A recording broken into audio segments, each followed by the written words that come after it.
Ladies and gentlemen, welcome to It's Something to Do with Pete and Will. We promise it's something to do.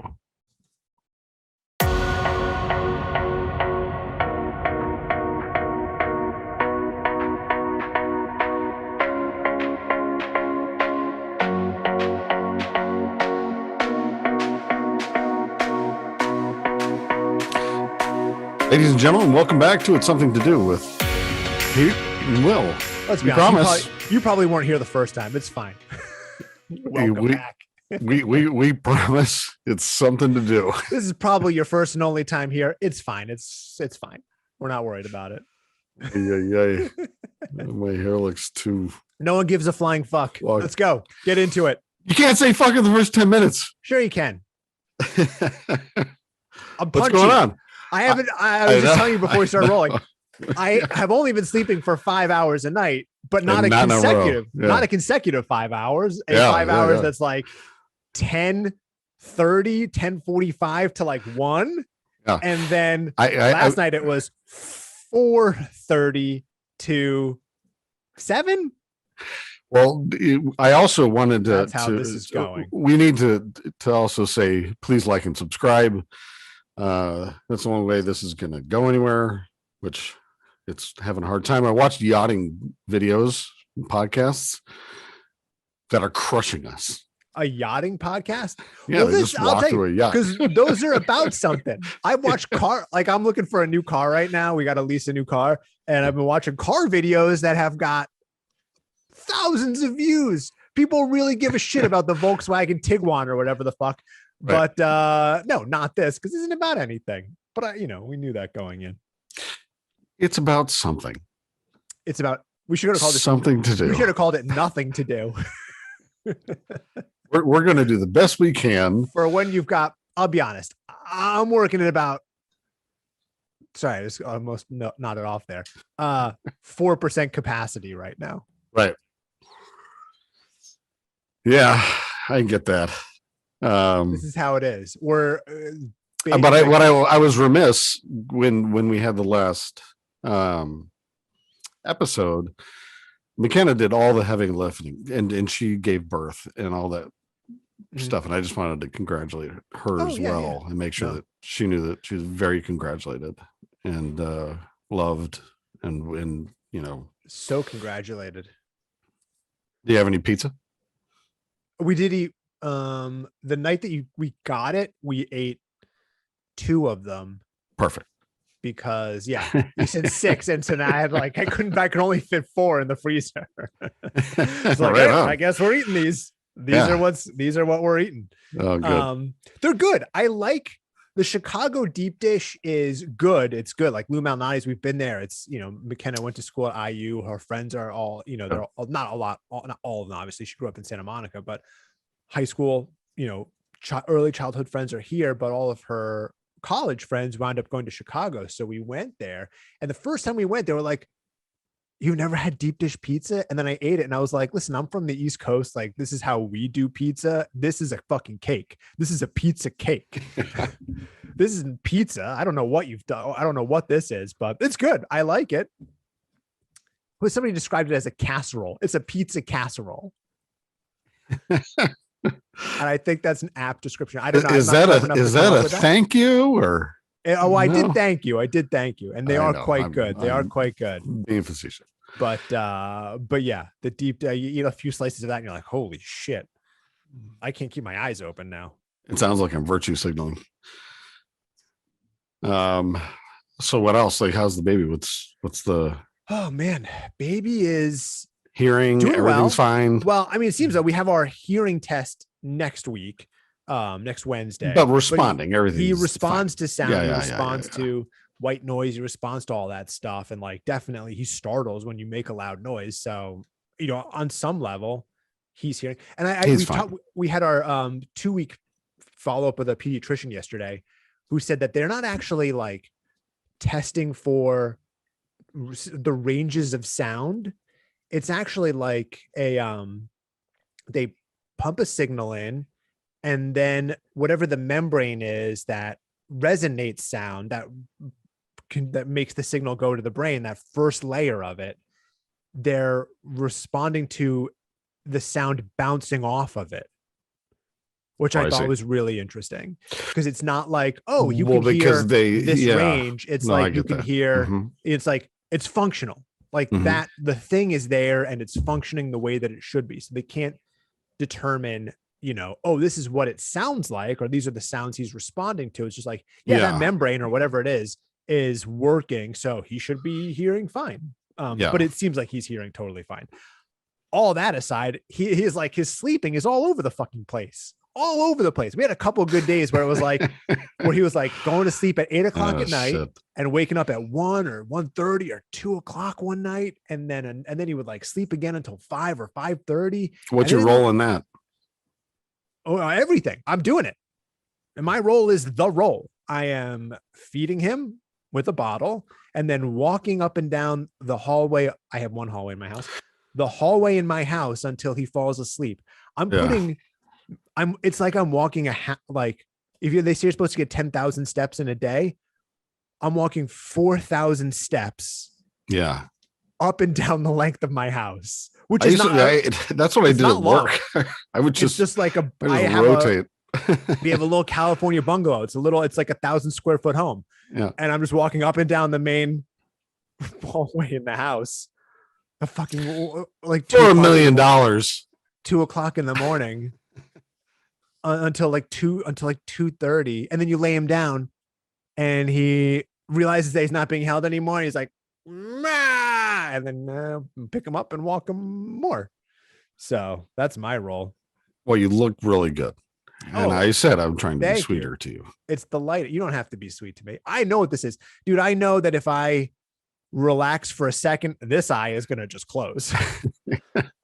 This is what I'm working with right now. This is my natural state. You need one of these. Not sponsored. But then, you know, like, and I'm trying to drink more water because the first few days I was not drinking any water. It was just coffee to try to like stay awake and, you know, manage.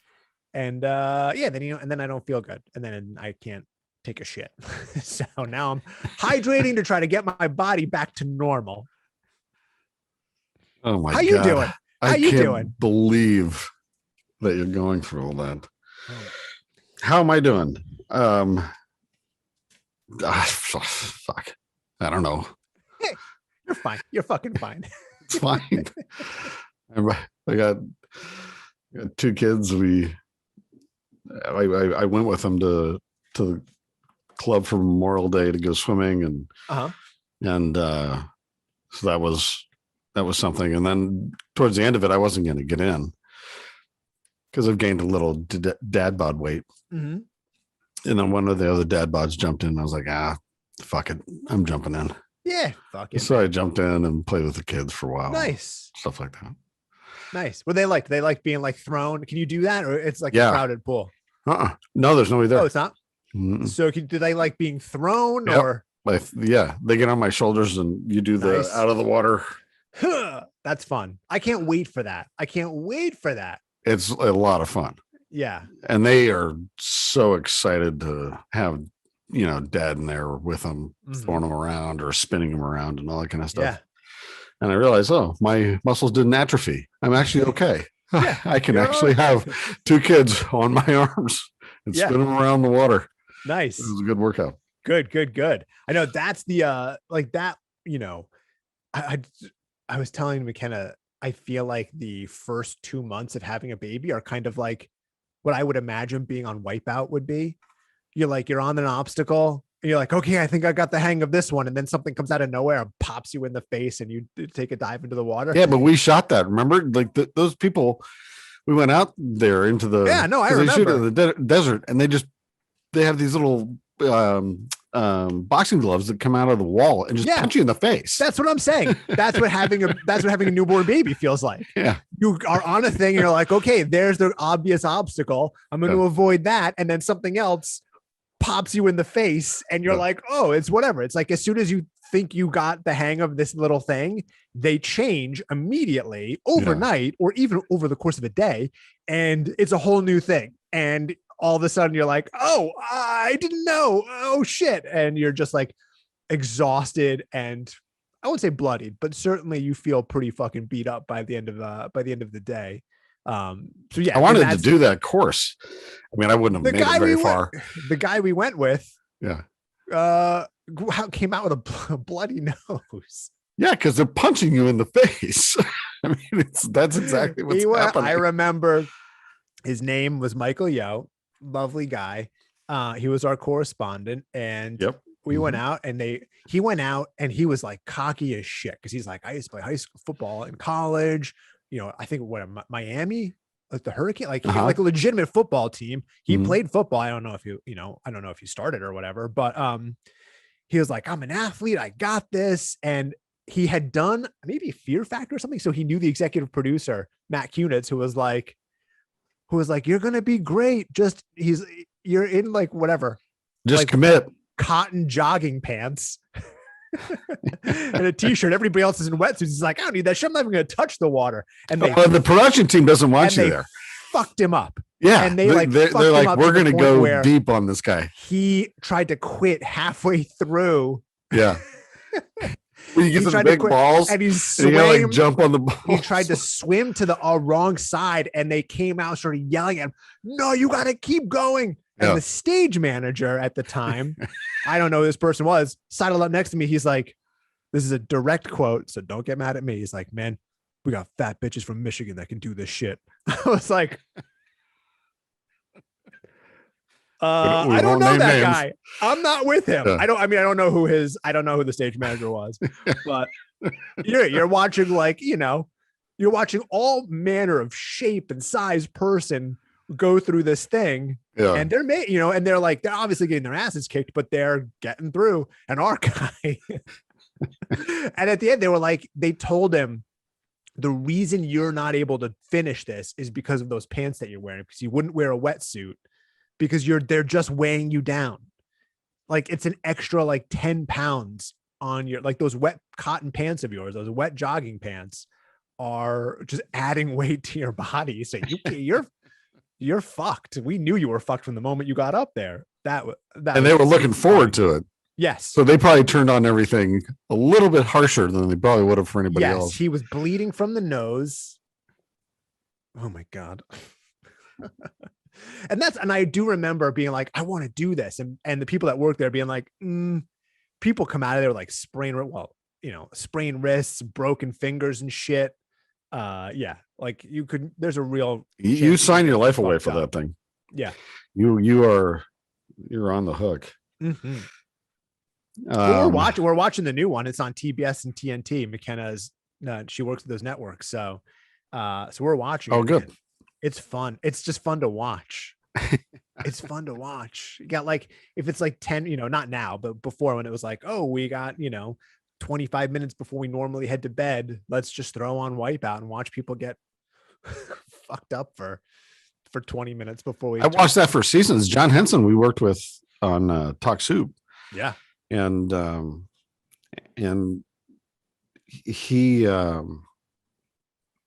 it's kind of an interesting hosting role for him and the other guy, because I can't tell whether anything of it's off the cuff or if they watch the episode after it's shot and then they have them kind of correspond. Both. Yeah. So now it's Nicole Byer and John Cena. Oh, and then the field reporter is Camille Kostek. I think that's how you say her name. And was that the one when we did it, or did they change? No. Yeah, no, they're all new people. Everybody's okay. Yeah, and so they do the live commentary for the very final one of the day, the big super challenge. They've got Nicole and John in a booth watching, kind of like you would see on Ninja Warrior. I can't remember, Matt Eisman and Akbar, is that his name? Shit, I can't remember. He's a super nice guy, but they're both nice guys. Yeah, they are fantastic dudes. And Zuri, and they've got them there on the sidelines doing the live commentary, but with Wipeout, it's they shoot all of the people back to back to back during the day. And then I think they choose who they're going to use and then cut the episode down. And then I think they add the commentary in VO after the fact for the daytime stuff. It's interesting how they set it up because people that aren't in Hollywood, there's very interesting ways that they do this, that they put them in a field, and that this whole thing's set up in a very large field. Yeah, like a huge empty field. Yeah. And so you've got all this empty space and then this incredible obstacle course. Just a gigantic obstacle course. And then you just watch people getting their asses kicked. Oh my God. As they're running through this thing. Yeah.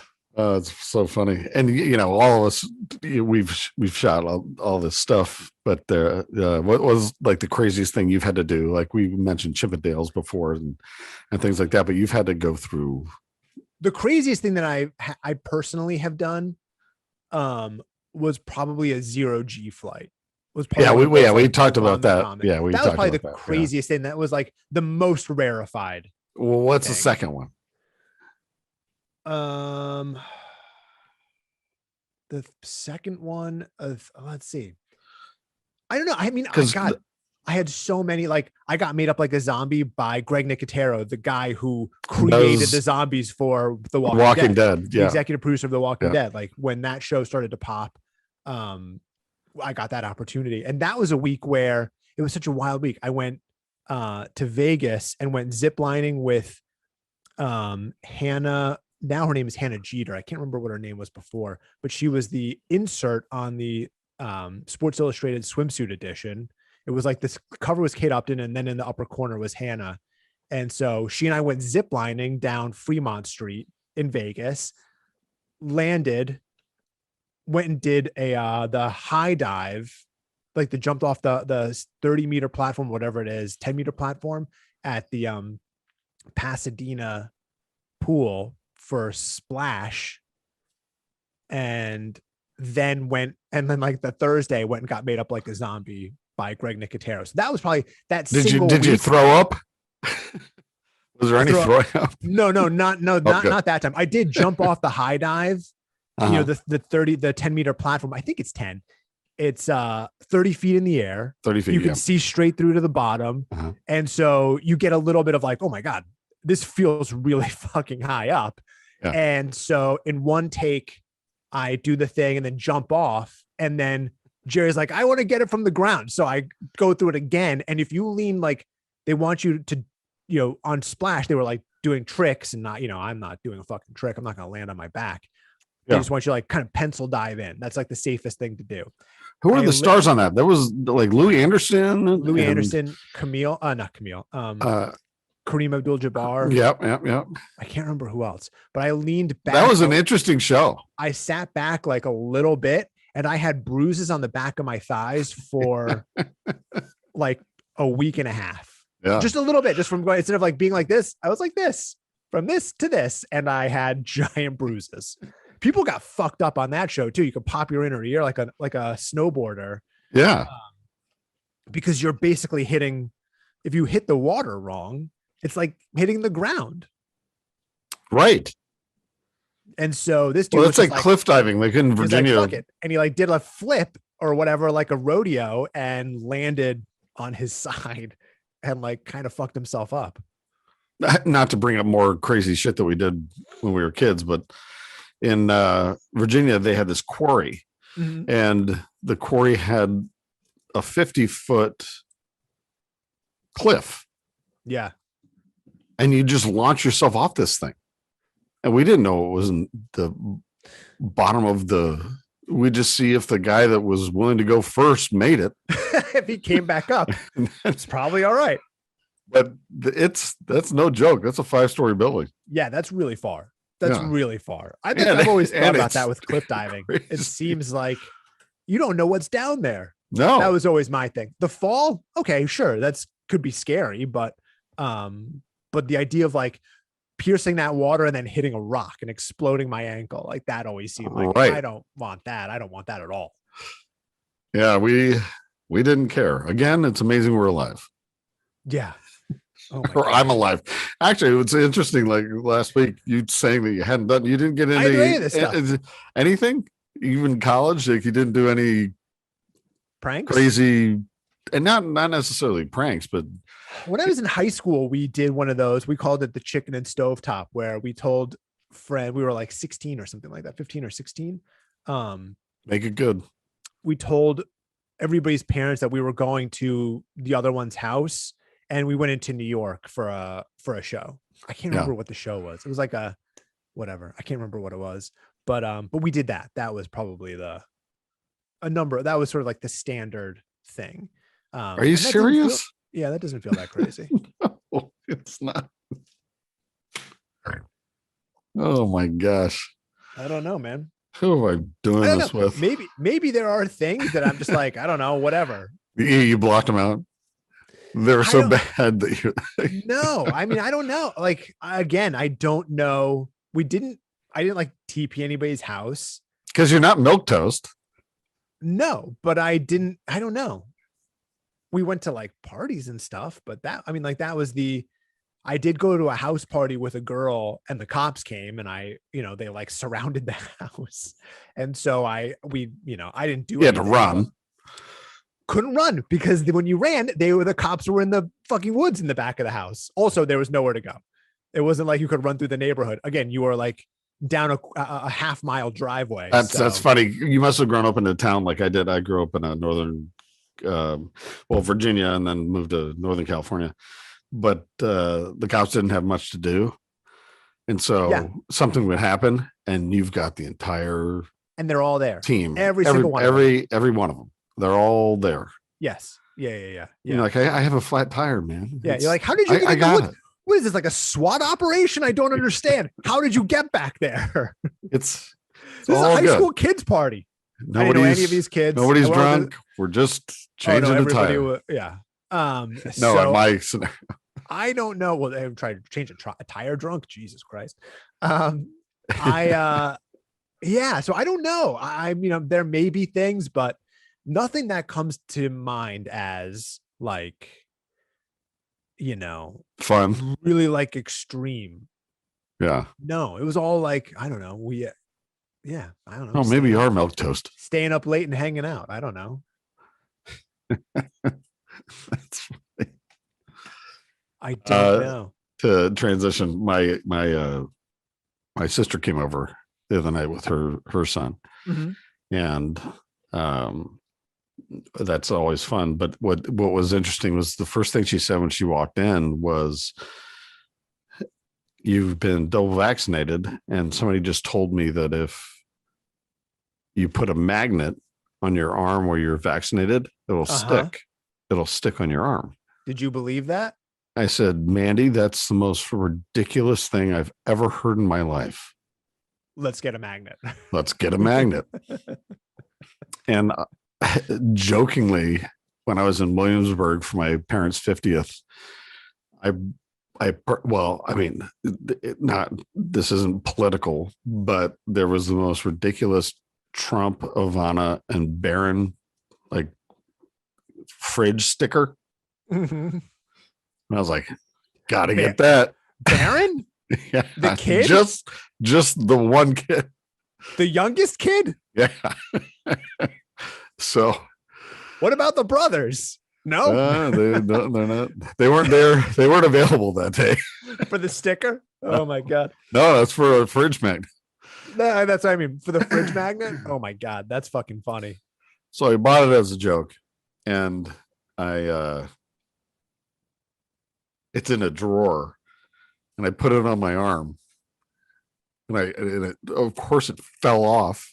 She's like, "No, that's not the right kind of magnet." So I got another magnet. I put that on my arm, and it fell off. I said, "This is ridiculous, right?" And she said, "Oh, now I feel like an idiot." She's a professor. Did she try it? No, she didn't have a magnet, but she's a professor. Of what? For a college, communications and things like that. But a friend of hers was like, no, it works. That's what they're saying. You put a magnet on there because they put all this metal in you. You got to be aware of that. Did I say this on this podcast? I was with somebody and they were like, made a joke about Bill Gates microchipping people. And I was like, if Bill Gates microchipped most people, their IQ points would jump up a few. Most people would seriously. Most people probably benefit from Bill Gates controlling their brain a little bit. You certainly wouldn't believe a magnet's going to stick to your arm. Yeah. That was ridiculous.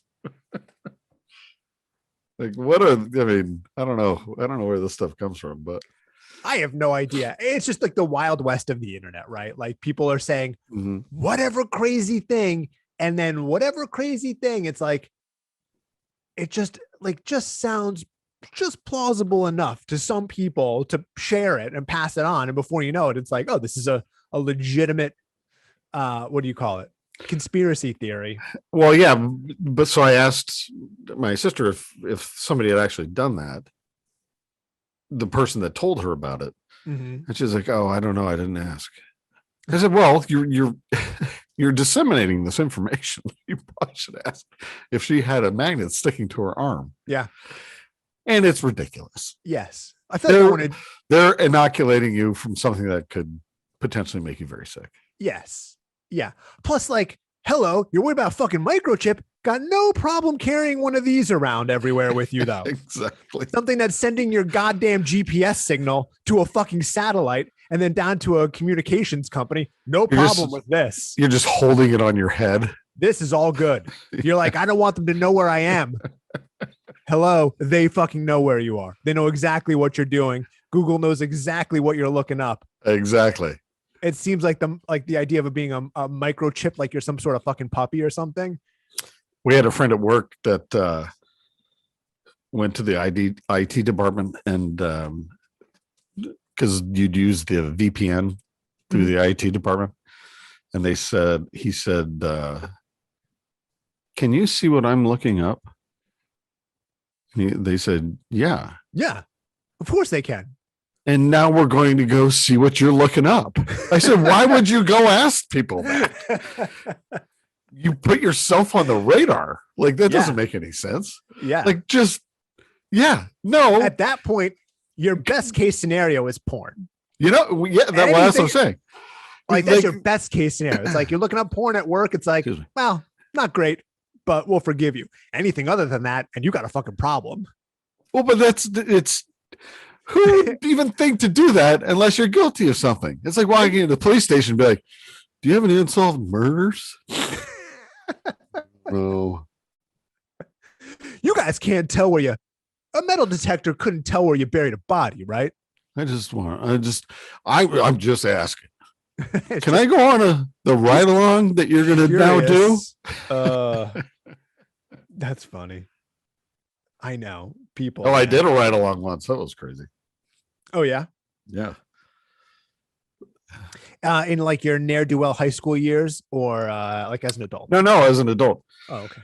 I was in the process of becoming a police officer at one point, and part of that was riding along. And I mean, I went through the whole process. I went through the interview process with all the sergeants and everything, and passed everything. And they're like, have you ever smoked weed? I was like, oh, fuck. I'm serious. That's all it was. Yeah. Because back then, I mean, this is a long time ago. Back then, it wasn't legal and all that stuff. And so, but I went through the polygraph and the interview process and all that shit. And I got like a 95% until I said, well, yeah, I've tried weed. And they were like, oh, you're going to jail, bitch. Well, what was funny was one of the sergeants came into the room. This is not in my notes. I don't even know where this is coming from. But one of the sergeants came in the room, and they did good cop, bad cop kind of thing. So one of the guys came in, was very nice, and just, hey, welcome to the thing. The next guy came in and just trashed me, like just came at me hard with questions about this and that. And I'm totally honest. I just tell them what's going on. And then because you're not under arrest. No, but he's kind of showing the way it works. He's doing the thing. He's got, he's which is yeah. So it's because they're trying to, they're vetting people. And I passed all that. And it was funny because he was so mad in the room. And the second we left the room, he's like, all right, well, that went well. Good job. Oh. I was like, Jesus Christ, you guys are diabolical. I think I'm changing my mind. Yeah. Is there a bathroom I need to I'm not saying that I shit my pants. I'm just saying I need to go to the bathroom right now. Yeah. It was funny because the committee, they asked what I do and I told them what I did. And they're like, why would you want to do this? You've got a great job. That doesn't make any sense. I was like, I don't know. I got the interview and figured I'd take it. I mean, I'll take any interview. Yeah. I just didn't know it was going to be 7 of them and one guy screaming at me. That's why I stopped playing hockey in high school. I can't even talk today. Like, did you take Dayquil? No. I'm on a very low amount of sleep. I'm definitely aging faster in the last 2 weeks than I have at any point in my life. That's why I quit hockey, because I was like, I don't feel like, first time we like lost a game to a competitor, like a serious competitor, and it was very close. And our coach came back and yelled at us, and I was like, I don't think I need this anymore. I'm good. I don't have that like, well, I'm going to step up and show you. I was like, well, I don't think this is for me anymore. See you guys. That's interesting. I'm a quitter, Pete. That's what I'm trying to tell you. Don't quit this. We are a smash hit. I'm not gonna need to quit this, Pete. You know what? This is actually, to be honest with you, this is good. It's gonna snuff itself out. This is good. But it also keeps you on your toes. So if for no other reason, it keeps you on your toes, and I'm learning to be on my toes. Yes, that you have toes. Well, no, but you don't want to get out of practice. You want to have something to show up to do and talk about things. I don't know. Is this going to be a therapy session? What do you need to talk about? You gotta get something off your chest? No, I'm doing it for you. Oh, I don't need to get anything off my chest. Oh, I went down a TikTok wormhole. Have you ever done that? No, I have not downloaded TikTok. Oh my God, dude, don't. I sat there. It was funny because Bridget had to go to the doctor. And while she was there, I'm just sending her the funniest TikToks. And that's just this nonsense. It's, it is what it is, but they are funny. Mm-hmm. And I looked at my watch and I was like, it's been an hour and a half. I'm watching this nonsense. So I signed up for TikTok and started sending them out. Now you're like that's the perfect case study for the rest of the entertainment industry failing.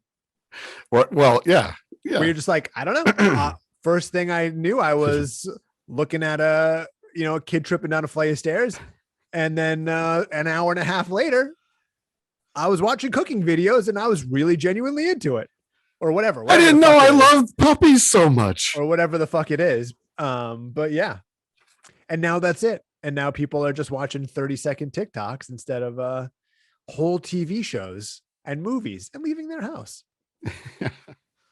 Machine Gun Kelly and Megan Fox got pulled over like 2 blocks away, right down the street here. Did you go over there? No, Bridget drove by and she was going to take a photo.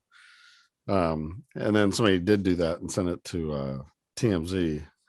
I thought that was interesting because he lives around the corner. Oh, yeah. Yeah. There is one thing that I did see that.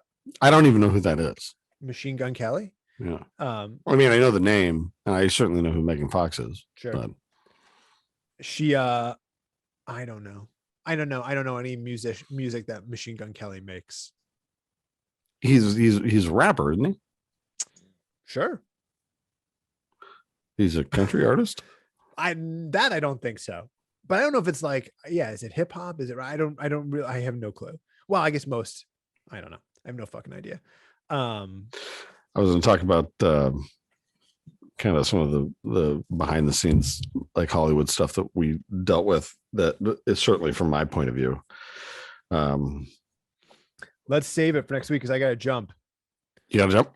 I do. Well, I miss you already. It's been a wonderful episode of It's Something to Do. I'm not sure if anybody got anything out of this one, but they got a little bit out of the last one. Do they ever get anything out of any of these? Yes, of course. us. We rock, Will.